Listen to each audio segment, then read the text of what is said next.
Welcome back to Tarot by the Bay. I'm David. Well, Elise Stefanik has been making the rounds on Sunday TV and stirring up the pot, as it were. She was on NBC's Meet the Press, and in the interview, she was asked a number of questions. And one was, would she certify the election, and would you vote to certify the results of the 2024 election no matter what they show? And she basically said, well, I'd want to make sure there's no fraud, which was just double speak for if Trump wins, yeah, I'll certify it. If he doesn't win, I'm not going to certify it. And she went back to how there was widespread fraud in the 2020 election and blah, blah, blah, blah, blah. It just... And that in 2020, there were lots of unconstitutional changes to the election that didn't go through the legislature. That might tie into this Purcell principle reading I recorded yesterday, but it's going up Monday along with this video. And it just basically, there's a procedure the Supreme Court has that says you can't make changes to election law too close to an election. But in the cases that were made, drop boxes and allowing people to vote by mail longer, it was because there was a pandemic. Get over it.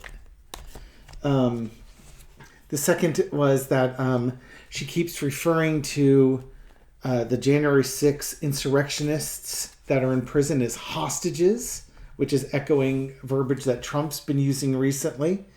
That's a rather charged word because hostages are clearly victims, and it's yet another brick in the wall of Republican victimization and how badly they want to be victimized.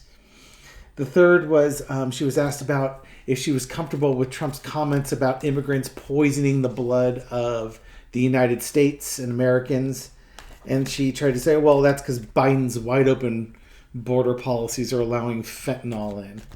But that's not what Trump was talking about. And then she said, I fully support what Donald Trump says. Okay. Dog whistle to the right, to the extremists, the neo-Nazis, right?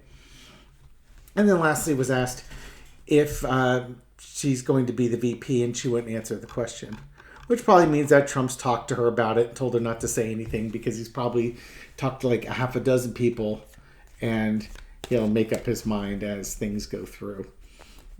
You'll be my VP, but why don't you do extra things for me? It's always eating people's morals and ethics around the edges with the promise of something amazing. So this will be a long reading. All right. So first off, the energy around Elise Stefanik with regards to certifying the 2024 election. Understand, everything around this is Trump-driven. Trump's the one that wants to cause chaos in the certifications of elections. He's the one that calls the January 6 insurrectionists that have been incarcerated because they've been found guilty of their crimes as hostages. They're not. They're criminals. He's the one that made the immigrants are poisoning the blood of Americans, echoing Hitler's rhetoric, and again, a dog whistle to the neo-Nazis in the United States that support him. And, VP, she's not going to say it because Trump doesn't want her to. See how it's Trump. All right. So with Elise Stefanik and certification of the election, when the election is done, is she going to vote to certify? Is she going to protest it? What's the energy around Elise Stefanik when it comes to 2024 election results right now? Here she is. She'll be taking action of some sort. Is that going to be action to obstruct, or action to, or to action to support? And that's crossed with the Ace of Swords. I'm guessing that. Man, there's so much. Yeah, there's a lot that needs to go on here. If things didn't change, if Donald Trump's not been found guilty, there's a part of her that absolutely will challenge the results because this is she's going to be the king's champion, as it were, with this. However, we have the Temperance card coming underneath here, the detoxification, the slow change, so on and so forth. If this was low energy, this is the toxification and the putrefaction of the elections. So if Donald Trump, for instance, makes a close showing of it, maybe is taken off some of the ballots where they have some righteous cause, she won't certify it. But if, like, Donald Trump is allowed to be on all the ballots in all 50 states, and maybe if he's found guilty of some crimes by a jury of his peers, maybe if he's fled the country, stuff that undermines Donald Trump's credibility, she will slowly come around. She will be detoxified from the propaganda that is Trump, the spell that all these MAGA folks are, and she'll do the right thing. So it really depends. This whole thing, what's telling me right here is this really depends on Elise Stefanik and Donald Trump and what happens with Donald Trump in 2024 up through the election. Okay? In the past, we have the Ten of Swords, the end of things. I think she sees that, again, this is the 2020 election coming to an end. Trump lost. She knows he lost. She knows there was no fraud. But she's fearing the loss of the Republican Party. That, the Republican Party is suffering loss after loss after loss. And she's fearful that the Republicans are going to be made irrelevant in this election and future elections unless something is done to push back on the Democrats. Basically, this is their last push for power. They're the ones who went all in on insurrection and supporting an insurrectionist candidate for the president. So she feels like she's got no other choice. If she doesn't support Trump, her career is going to be over too. Yep, there we go. As if on cue.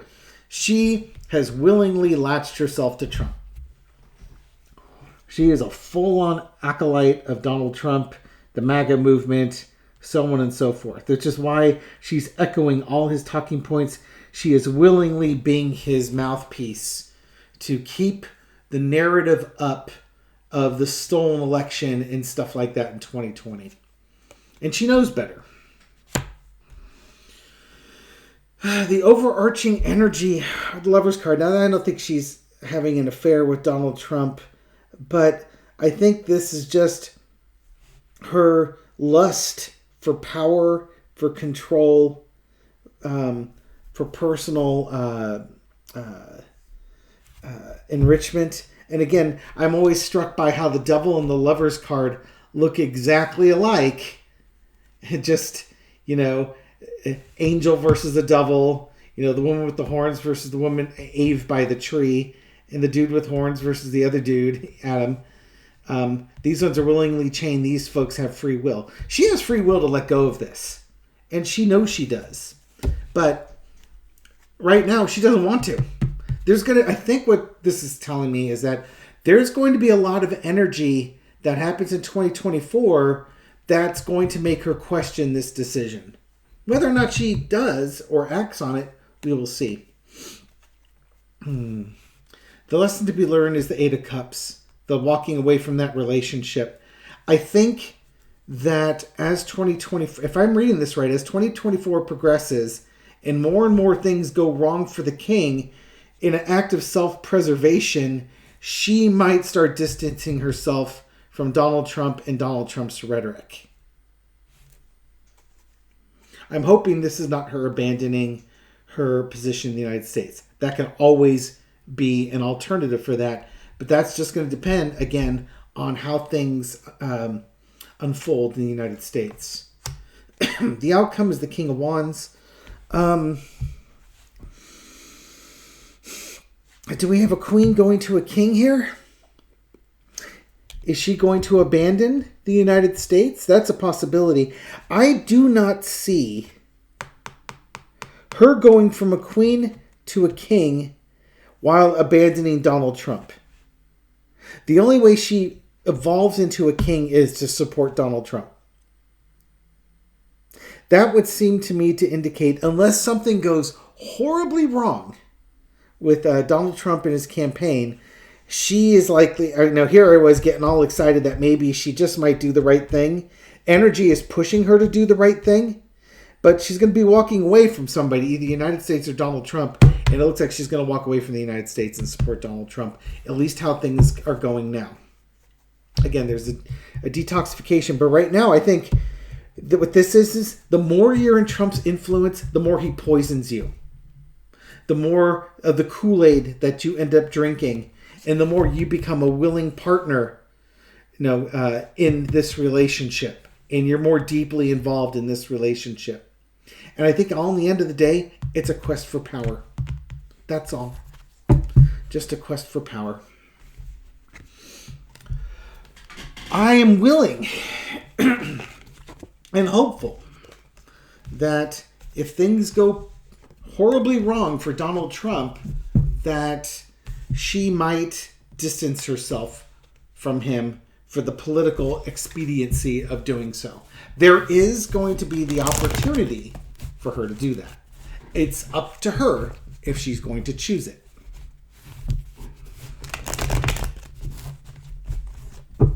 If that wasn't a queen going to a king, the King of Wands can also represent the Department of Justice. So there could be stuff where maybe she's making some noises, but I think even if she tries to support Trump, there'll be court challenges, and the court challenges will not support what the Republicans are trying to do. So if the Republicans, again, in 2024 November, if the elections go for the Democrats, especially for Biden, and the Republicans challenge it, or I should say the MAGA Republicans challenge it, they're not going to go anywhere in the courts because there would actually have to be fraud there and provable. Not just you going out there and pulling a Rudy Giuliani or a Sidney Powell and jumping up and down saying that Hugo Chavez and Israeli spy satellites and space lasers did it. You have to actually have some proof. And it's just going to be more of the same.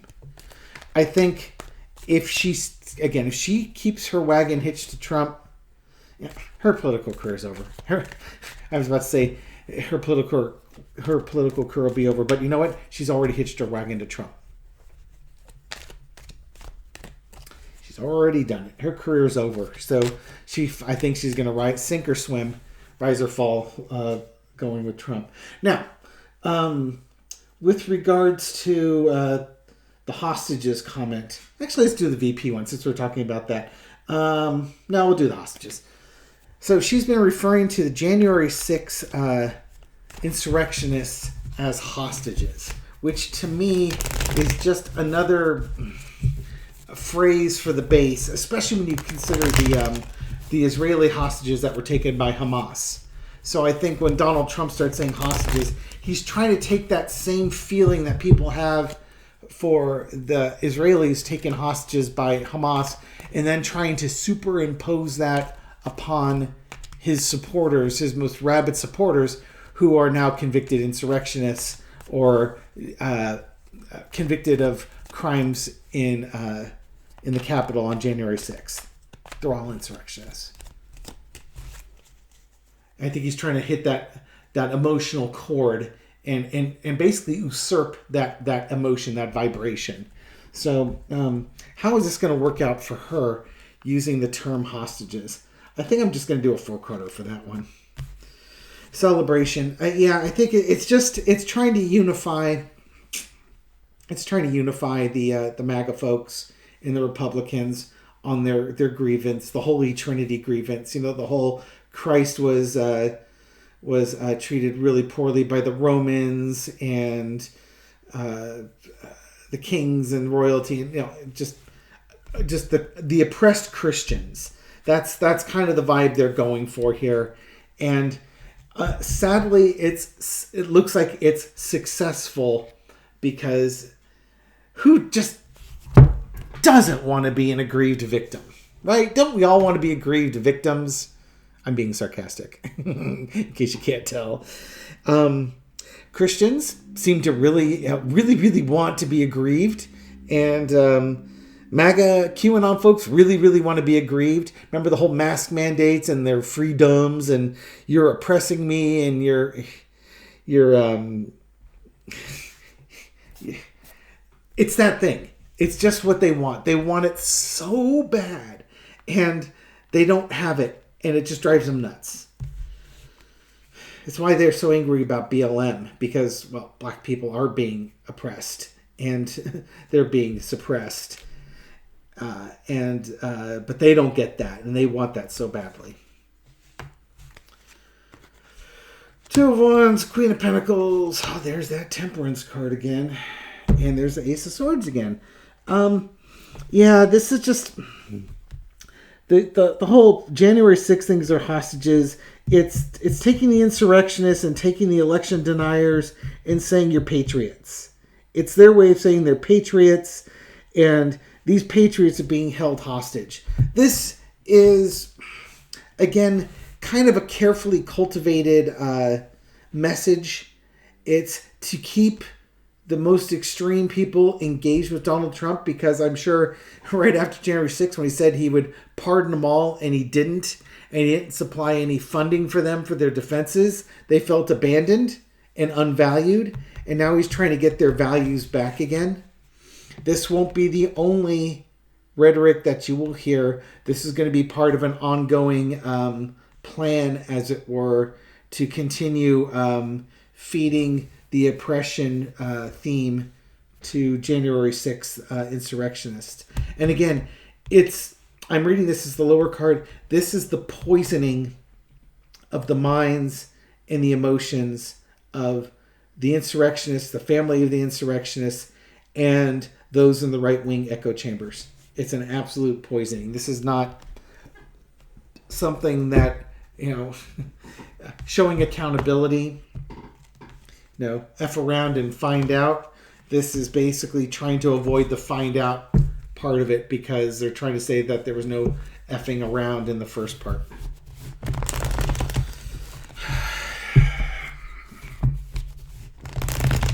She's an opportunist.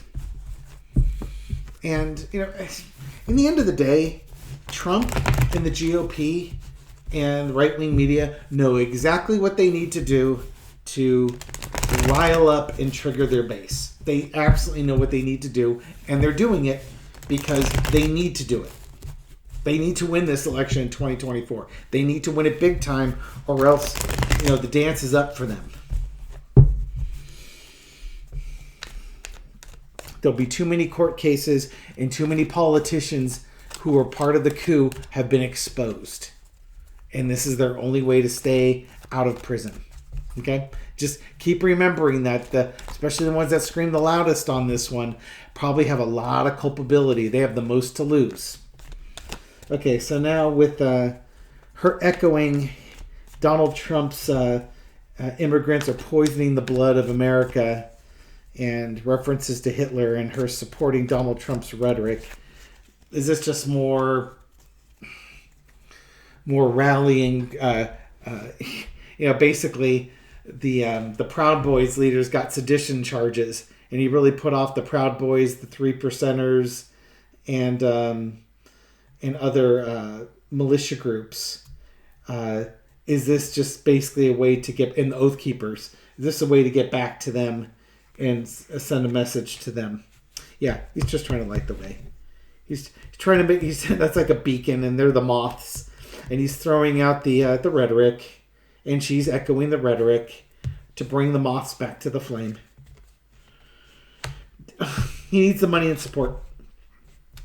He needs the money and support, and he gets money and support from white supremacists. Yeah, it's a call. It's a dog whistle to call them to arms. But not as many come as he wants. He'll continue, and again, this will continue to happen. This is part of the plan. This is just who he is and who his campaign is. They pander to militia groups and to neo-Nazis. They love sending out the dog whistles. They raise money off of it, but I think they're not getting as many coming. You only have a Page of Swords. Not as many people are answering the call. Not like the night before where they would come charging in. This is now a Page. Lesser and lesser of them. It's diminishing returns. And the reason why it's diminishing returns is he abandoned them when he said he would help them. And, maybe they have very low energy, moral or ethical bounds, but they're not the type of people that really enjoyed being betrayed and then giving that person another opportunity to betray him. That person can F all the way off. So I think these dog whistles, while reaching out to people, it's not a reach out to neo-Nazis. It's not going to be as successful as it has been in the past. Lastly, now I threw on Kristi Noem being the VP, and that was the vibe I was getting there, if I remember. Actually, I really don't remember how the reading came out. I remember going into it, seeing her picture, like, oh my God, I totally see her being his VP. It's everything that he wants, right down to the fact that she kind of looks like Melania, except without like the plastic surgery around the eyes. You know what I mean? Her eyes are a bit rounder. Yeah, and y'all pointed out that she's been having an affair with Corey Lewandowski. Ew. Okay. Elise Stefanik, has she been I'll throw it twice. Has she been asked to be the VP? Or does she know that she's in consideration to be the VP? Yeah, it's a calling. Let's see. Burden, 9 of Cups. She really wants it. Sees the problems with it.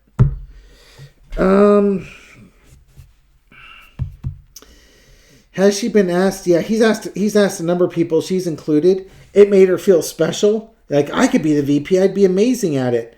But underneath it, she sees a lot of trouble with being the VP. You know what this is? She herself is in a lot of trouble.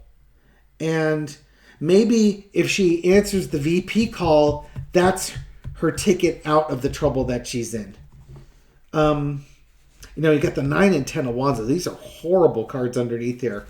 Lots of battling. It's not a guarantee that she gets it, because I'm sure he's talked about other people with it, and there'd be a lot of hard work that he's probably asking her to do in order to get it. But I think she's up for it because of her own legal issues that she's facing.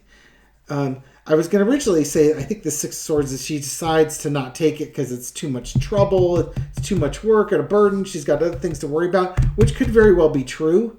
But this card, and given her whole thing, remember, she's got a whole lot of problems with George Santos and recommending Santos to donors in New York, amongst other things that she's got going on. She has a lot of legal issues that she's facing. Again, I could see that being why she wants to be the VP, because if she's the VP, she can buy some time to get away from those charges, make some changes in the district attorney's offices in those districts to put some district attorneys who may not want to pursue those charges against her, you know what I mean? Or they could put pressure on those DAs not to put press charges on her, even though they'd be state charges. All sorts of shenanigans that can happen in there. So, will Trump offer her the VP-ship? Given everything that we know now, will he actually offer it to her? Page of Pentacles. I think he's going to offer her the year's supply of rice-a-roni. What do we got? Maybe not.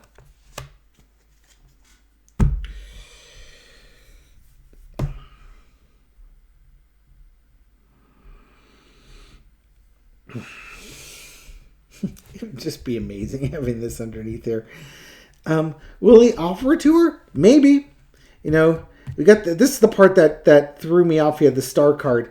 It could be,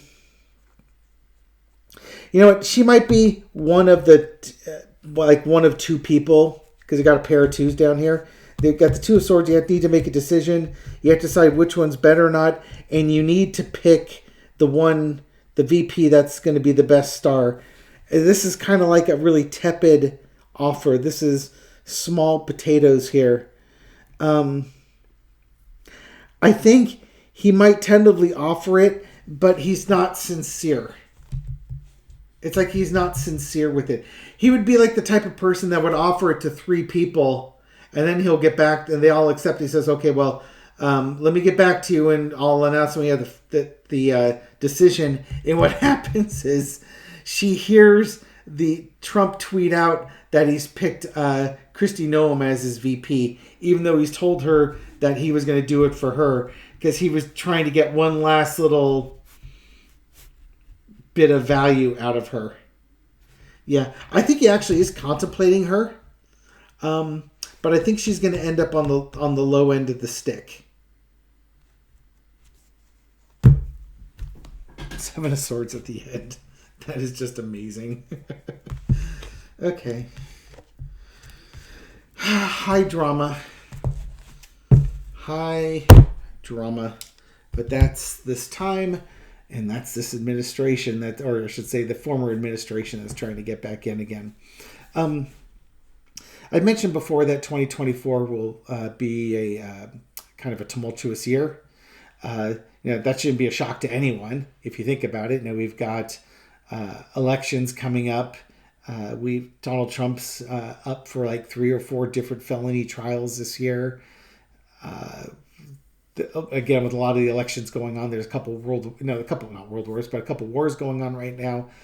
And with me telling you it's going to be a tumultuous year or chaotic year, it's not to scare you. It's just to prepare you. And, take time for yourself and self-care. Get your sleep, turn off the news if it's getting overwhelming. Make sure you get your news from different sources. I've had a couple people say, I get all my news from you. It's like, no, don't get all your news from me. I could be biased too. Get some news. If you need to get your news and you want the drama out of it, go to AP News, go to Reuters, go to BBC, go to NPR. These are all news sources that report on facts, and they take out a lot of the adjectives. Obviously, most of my viewers aren't going to go to Fox News or OAN or Newsmax, but I would also say back off on MSNBC too, because both sides use adjectives to really amp you up and get you emotionally worked up. NPR, AP News, Reuters, BBC, they don't sex up the news. They report the facts. So at least you're informed. Now, the facts might cause you some disturbance, but they don't have sprinkles on it to get you extra wired up there. Just enough to kind of see what's going on. But take a break from the news. Go for a walk, eat well, do things that you enjoy doing, connect with friends, take breaks. You don't need to always be fully engaged in on all this. Okay? It's a long year. The biggest thing that you've got going on this year is to take care of yourself and then get out and vote in November. Okay? Those are basically your 2 goals. Take care of yourself, make sure you're around in November to vote, and vote for the party that's going to advance democracy. Okay? That's it. All right. Thank you very much for supporting my channel. I appreciate it. Thank you for all your kind words and your likes and your shares and everything you do to help feed the YouTube algorithm so that my videos make it out to a wider audience. To people just discovering this channel or just discovered it recently, welcome to the channel. Glad you found us. I hope you found this reading insightful, and I'll catch you on the next one. Take care.